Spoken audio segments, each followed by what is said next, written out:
Masa nifas adalah masa setelah persalinan hingga 6 minggu atau 42 hari. Dalam masa nifas terjadi perubahan fisik dan psikologis yang dialami ibu. Tahapan-tahapan masa nifas. Nifas terdiri dari 3 fase. Yang pertama adalah fase dini yang berlangsung dari 0 hingga 24 jam. Fase ini menjadi fase kritis ibu karena rentan mengalami perdarahan pasca melahirkan. Yang kedua adalah fase intermediate yang berlangsung lebih dari 24 jam sampai 5 minggu. Fase ini menjadi fase pemulihan menyeluruh organ genitalia ibu. Yang ketiga ialah fase remote yang berlangsung dari 5 sampai 6 minggu, menjadi waktu yang diperlukan untuk pulih dan sehat seperti semula.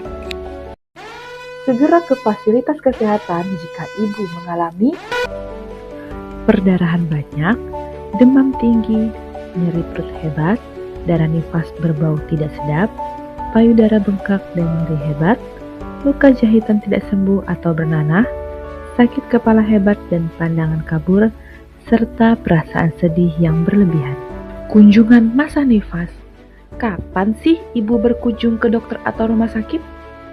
Kunjungan pertama yaitu 6-48 jam postpartum. Kunjungan kedua hari ketiga hingga hari ke-7.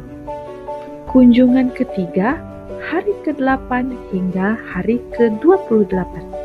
Kunjungan keempat yaitu hari ke-29 sampai hari ke-42. Nah, apa saja kebutuhan ibu selama nifas? Nutrisi dan cairan.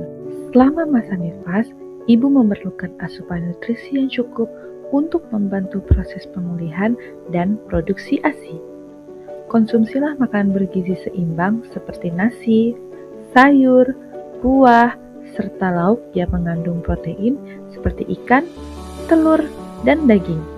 Selain itu, ibu juga perlu minum air putih yang cukup sekitar 2 hingga 3 liter per hari, terutama jika sedang menyusui, agar tubuh tetap terhidrasi dan ASI lancar. Ambulasi.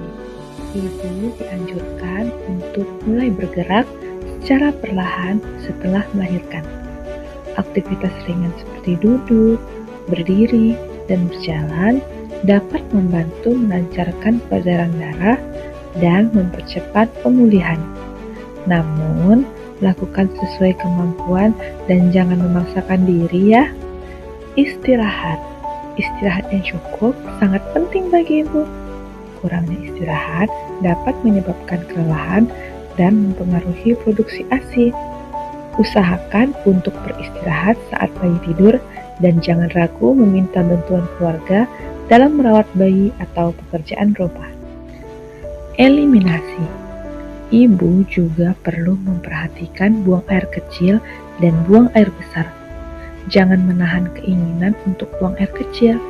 Jika mengalami kesulitan buang air besar, perbanyak minum air putih dan konsumsi makanan berserat seperti sayur dan buah untuk mencegah sembelit. Personal hygiene. Menjaga kebersihan diri sangat penting selama masa nifas. Ibu dianjurkan untuk mandi secara teratur, mengganti pembalut secara rutin, dan membersihkan area kewanitaan dari depan ke belakang untuk mencegah infeksi. Kebersihan payudara juga perlu dijaga ya saat menyusui. Dukungan keluarga. Dukungan dari keluarga dan pasangan sangat dibutuhkan oleh ibu. Bantuan dalam merawat bayi, pekerjaan rumah, serta dukungan emosional dapat membuat ibu merasa lebih tenang dan terhindar dari stres atau baby blues. ASI dan menyusui. Menyusui sebaiknya dilakukan secara rutin dan sesering mungkin. ASI merupakan makanan terbaik bagi bayi karena mengandung nutrisi lengkap dan meningkatkan daya tahan tubuh. Pastikan posisi menyusui sudah benar agar ibu nyaman dan bayi dapat menyusu dengan baik. Dengan memenuhi kebutuhan selama masa nifas, diharapkan ibu dapat pulih dengan optimal dan dapat merawat bayi dengan baik. Jangan ragu untuk berkonsultasi dengan tenaga kesehatan jika ada keluhan. Terima kasih.